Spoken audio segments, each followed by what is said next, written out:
کوئی تکلیف ہے کیا تکلیف ہے؟ میں آپ کا قیدی ہوں، قیدی کو جیسا رکھنا ویسا آپ کے قاعدے میں ہے، وہ آپ برابر مجھے دانا روٹی پانی دے رہے ہیں، لیکن میری سزا تو موت ہے نا، اور آپ مجھ کو پوچھ رہے ہیں۔ اب میں کہہ رہا ہوں کہ بھائی رحم کی بنیاد پر اگر چھوڑ سکتے ہیں تو چھوڑ دیں مجھے، میں آپ کا احسان زندگی بھر نہیں پوچھوں گا۔ تو پھر آپ صلی اللہ علیہ وسلم نے کہا کہ ہاں میں نے ایسا ارادہ کیا، ایسا سوچا میں نے کہ میں تجھے چھوڑ دوں رحم کی بنیاد پر، لیکن میری ایک شرط ہے۔ اس طرح سے کہا آپ صلی اللہ علیہ وسلم۔ وہ تو یمامہ اس علاقے کا گورنر تھا بہت بڑا، اس نے بولا ہاں آپ کی شرط، کان کھڑے ہو گئے اس کے، ارے میں آپ کی شرط ماننے کے لیے تیار ہوں، بولیے آپ کتنا پیسہ چاہیے، کتنا مال چاہیے، کتنا سونا چاہیے، میں خبر دوں گا، خبری بھیجوں گا اپنا، وہاں الچی آپ کا الچی جائیں گا وہاں پر، جتنا آپ بولیں گے مال و دولت اتنی آپ کو دینے کے لیے تیار میرے بدلے میں فدیے کے طور پر، اور مجھے چھوڑ دے آپ۔ تو آپ صلی اللہ علیہ وسلم نے مسکرا دیا کہ نہیں، ایسی کچھ دوسرا ہوتا، ارے مال دولت مل رہی ہے، پہلی بات تو چھوڑنے کو تیار نہیں کہ ایک حاکم میری جان لینے آیا تھا، تو انسان کی نفس کام کرتی کہ دوسرے اگر چھوڑنے کا بولے تو ہے چھوڑنے کی بات مت کرنا، تیرے کو مارنے آیا تھا، میرے کو مارنے آیا، اس کو تو موت کی سزا ہوں گی، یہاں تک کہ معاملہ آتا۔ پھر جب یہ بات چیت ہو رہی ہے تو حضرت عمر رضی اللہ تعالیٰ عنہ آپ کے پاس میں واقع میں یہ بھی آتا، کھڑے رہتے تھے، بس سوچتے تھے، دل ان کا بڑے تیز تھے نا، سوچتے تھے کہ آپ صلی اللہ علیہ وسلم بس حکم دے تو اس کی تو گردن ہی قلم کر دیتا ہے، اس کو تو چھوڑتا ہی نہیں۔ پھر آپ صلی اللہ علیہ وسلم کو کے قتل کے ارادے سے آیا تھا اور اتنا مزور کہ ماننے کو چھوڑ دو کہتا۔ تو وہ جو تیسری بار جب گئے تو شرط رکھی آپ صلی اللہ علیہ وسلم، اس نے بولا کیا شرط؟ تو آپ صلی اللہ علیہ وسلم نے فرمایا کہ بس تو ایک بار میرے چہرے کو دیکھ لے، میرے آنکھ میں آنکھ ملا لے تو میں تیرے کو چھوڑ دیتا، بخش دیتا، فری کر دوں گا، مطلب یہ تیرا فدیہ ہوں گا، کوئی مال کوئی دولت نہیں چاہیے، بس میرے چہرے کو دیکھ لے ایک بار، مجھ سے آنکھ ملا کے بات کر لے۔ اس طرح سے بھی نہیں کہا اس نے، بس دیکھ لے۔ وہ بھی اتنا اپنے ضد کا اڑا ہوا، الفاظ آتے وہاں پر، اے محمد تیرا چہرہ، سارے حاکموں کا، بڑے بڑے بادشاہوں کا، حاکموں کا چہرے دیکھا میں نے، سب سے زیادہ بدترین چہرہ جو ہے تو میں تیرا سمجھتا، میں دیکھنا پسند نہیں کرتا تیرے چہرے کو۔ اور یہ ساری چیز، یہ ساری باتیں جو ڈسکشن حضرت عمر رضی اللہ عنہ کے سامنے ہوئی، کہ جو اتنے تیز، کیسا ان کا ذہن کام کر رہا ہوں کہ آپ صلی اللہ علیہ وسلم کے ساتھ میں ایسی گستاخی کہ چہرہ دیکھنے کو تیار نہیں، جبکہ اس کو معافی مل رہی ہے اس سے، کیونکہ آپ حضرت عمر رضی اللہ عنہ تو بہت تیز تھے نا، تو آپ صلی اللہ علیہ وسلم سمجھا رہے ہیں ان کو کہ اے عمر میں جانتا ہوں کہ تیری تلوار کا تیرا ہاتھ ہے، اس کو میان سے مت نکالنا، کیونکہ جب وہ نکلتی تو حدیث میں یہ الفاظ آتا کہ آسمان تھرا جاتا تمہاری تلوار سے، کہ نکلتی تو بھی رکتی نہیں، اس کو میان سے نکالنا ہی مت آپ نے، مطلب برداشت کرو۔ تو اس طرح سے آپ صلی اللہ علیہ وسلم کو جواب دیتا ہوں کہ میں دیکھنا پسند نہیں کرتا۔ پھر واقعہ آگے چلتا،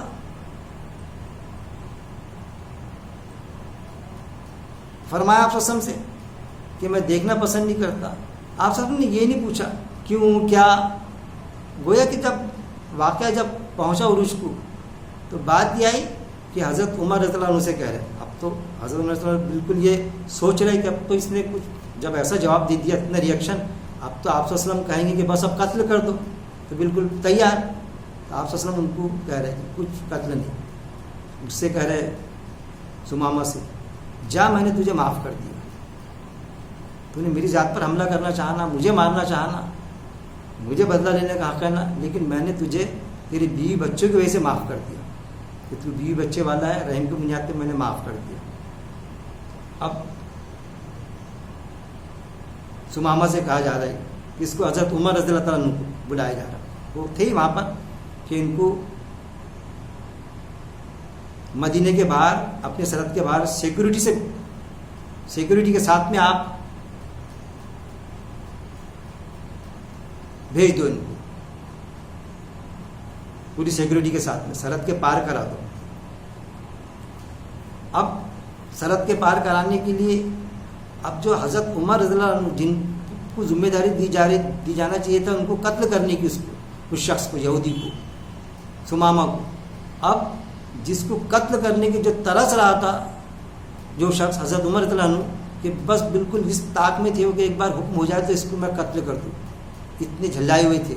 اب اس کی سیکورٹی کی ذمہ داری ان پر آپ سسم دے رہے ہیں کہ بھائی بالکل پیس فل طریقے سے ان کو باہر نکالو. آپ سرحد کے اندازہ لگائیے، رحم دلی کا اندازہ لگائیے اس وقت میں کہ جب کہ فل پاور میں آپ وسلم، اقتدار پاس میں، اقتدار کے ذمہ دار ہول سیل آپ وسلم. اقتدار نہیں رہا تو وہ تو یہ معاملہ کہ ہم کیا کر سکتے تھے، میں کیا کر سکتا ہوں، سب کچھ کر سکتے اور قاعدے کے ساتھ میں کر سکتے. اور وہ مجرم خود تیار کہ تمہارے قاعدے کا میں پکڑے گیا، میں تسلیم کرا اس بات کو. اس کے بعد میں بھی اپنی ذات پر جو پرہار کیا اس نے، اور بغاوت اس طرح کی خطرناک کہ چہرہ دیکھنے کو تیار نہیں. سیکورٹی کے ساتھ میں چھوڑ دو. اب وہ گیا آگے وہ پیچھے حضرت عمر رضی اللہ عنہ. بھاگنے کا تو سوال ہی پیدا نہیں ہوتا کہ اب کہاں بھاگے گا، اب تو بھاگے گا تو چھوڑ ہی دیا گیا نا اس کو، بلکہ بھاگا تو وہ تو بیوقوفی ہو جائے گی کہ کسی نے پکڑا تو اس کو مار ہی ڈالے گا نا کوئی. وہ تو سیکورٹی میں جا رہا حضرت عمر رضی اللہ عنہ کی. مسجد نبی سے نکلے، پلٹ کے دیکھا اس نے، کیا دل میں آئی تو آپ صلی اللہ علیہ وسلم مسجد نبی کے دروازے تک کے چھوڑنے کے لیے آئے. اس کو دیکھا آپ صلی اللہ علیہ وسلم، چہرے کو دیکھا، پھر چہرہ پلٹا دیا، چلا اپنا آگے گیا تو وہاں دیکھا کچھ لوگ ایک کنویں کے پاس میں نہا رہے ہیں. اب اس کے ذہن میں وہ بات چل رہی کہ اتنا ہونے کے بعد میں پھر بھی میرے کو معاف کر دیا گیا جبکہ میں نے ان کے ذات پہ پرہار کرا، پکڑے جانے کے بعد میں بھی. اب دیکھیے جو قرآن میں آتا وہ جو الزام لگاتے تھے کافی کہ آپ صلی اللہ علیہ وسلم جادوگر ہے، جادو یعنی اس کو بھی میں نے بتایا کہ جادو کیا ہوتی، ڈیفینس کیا اس کو، ہیپنوٹائز کرنا، نظروں سے کسی کو ہیپنوٹائز کر لینا، اپنا بنانا، متاثر کر لینا. تو آپ صلی اللہ علیہ وسلم کیا اس لیے اس کو چہرے دیکھنے کے لیے کہہ رہے تھے کہ وہ ہیپنوٹائز ہو جائے، جبکہ اس نے بعد میں دیکھا بھی تو کیا ہیپنوٹائز ہو گیا تھا؟ لیکن نہیں، آپ صلی اللہ علیہ وسلم حق بات پہ تھے. قرآن میں یہ بھی آتا کہ نہ ہمارے نبی جادوگر ہے نہ جادو کا شکار شخص ہے. آپ صلی اللہ علیہ وسلم کو جادوگر تھوڑی تھے کسی کو ہیپنوٹائز کرتے تھے، لیکن دل جیت لیتے تھے، حق بات اس کے دل میں اتر جاتی تھی. تو دروازے پر آپ کھڑے ہوئے وہاں تک کے چھوڑنے کے لیے آئے، ایسے اخلاق آپ صلی اللہ علیہ وسلم کے. اب وہ آگے پیچھے چلے جا رہے، 2 میل تک کے سفر طے کرے. ایک جگہ دیکھے کچھ صحابہ اتنا اجمین نہا رہے ہیں، اس نے بھی کنویں کے پاس میں رک گیا، کہا میں تھوڑا بیٹھتا، تھوڑی سانس لے لیتا. تو ڈول سے پانی نکالا کنویں کا، ایک ڈول سے حضرت عمر رضی اللہ عنہ نے نکال کے دیے یا خود نکالا اور اس سے نہایا، غسل کیا. کیا دل میں آیا. اب پھر آگے بڑھنا تھا، اس کا دل ایسا، ذہن ایسا پلٹ گیا کہ آگے نہیں بڑھ کے پیچھے واپس آ رہا.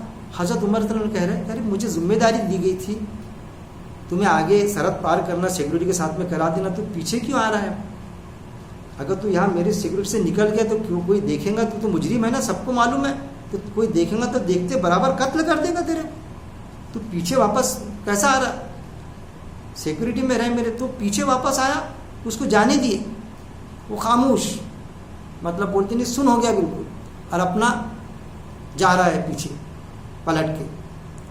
مسجد نبی کے دروازے تک کے آیا، اندر داخل ہوا تو دیکھا چند صحابہ کے ساتھ میں آپ صلی اللہ علیہ وسلم زمین پر، ایک معمولی زمین، کوئی تخت پر نہیں، کچھ نہیں، حاکم وقت کے، اسلامی حکومت کے، حق حکومت کے نیچے بیٹھے، بات چیت چرچا چل رہی ہے. وہاں بیچ میں بیٹھے ہوئے دیکھے تو اس نے برابر پہچان لیا، روشن چہرہ آپ صلی اللہ علیہ وسلم کا اس طرح سے آتا، ٹھیک ہے. اور آپ صلی اللہ علیہ وسلم سے مخاطب ہوا. آپ صلی اللہ علیہ وسلم حیرت سے فرمایا اس نے کہ ثمامہ کیا بات ہے، کیوں واپس آ گئے، کس ڈر سے واپس آ گئے؟ کیا کسی صحابی نے کسی ایمان والے نے تم کو جان سے مارنے کے لیے لپکا آپ کی طرف، یا پھر کسی نے گالی دی آپ کو، خاموش پریشان، نہیں ایسا کچھ نہیں ہوا. یا پھر یہ کہ حضرت عمر رضی اللہ عنہ جن کو میں نے سیکورٹی کے لیے دیا تھا، تو کیا وہ جذبات میں آ گئے، تمہارے گردن پہ تلوار رکھ دی کہ اس ڈر کے مارے، اس خوف کے مارے آپ سرحد پار نہیں کر پائے کسی وجہ سے، اور آپ سیکورٹی کے لیے دوبارہ واپس آ گئے یہاں پر؟ تو کیا ہے، اس کے آنکھ سے آنسو جاری ہو گئے. دیکھیے کیسی رحم دلی. بس کہنے لگا اے محمد بن عبداللہ، اے محمد بن عبداللہ، میں مان لیا تجھے، میں تیرے دین اسلام پر ایمان لایا. میں آج میں میرا جو یمامہ کا گورنر ہوں، اس کا تخت نکال پھینکتا ہوں اور تیرے غلامی میں آنا پسند کرتا ہوں. تو یہ واقعہ باقاعدہ درج ہے ہسٹری میں، تواریخ، انکار نہیں کیا جا سکتا.